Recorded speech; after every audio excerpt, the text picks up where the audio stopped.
Hello and Assalamu alaikum. Welcome to my channel. In today's video, we will learn how to download a plugin from WordPress admin dashboard. So let's get started. First of all, we need to download the plugin to access the files. For that, we will go to the Add New Plugin options from sidebar. Search the plugin file manager. Here we go, the file manager plugin. So now we will install and activate it. Now refresh the dashboard. Here you can see the plugin in the sidebar. Click on the file manager option.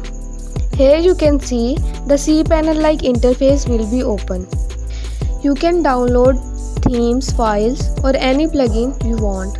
I want to download the plugin, so I will go to the WP content folder and access the plugins folder. Now we will make the zip file of the plugin. The zip file has been created. Now we will download the plugin.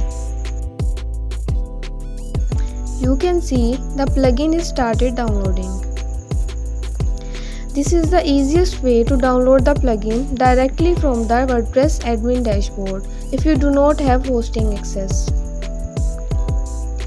I hope you will like the video. So please like and share it with your friends. Also subscribe my channel and press the bell icon to get the latest videos. Thank you.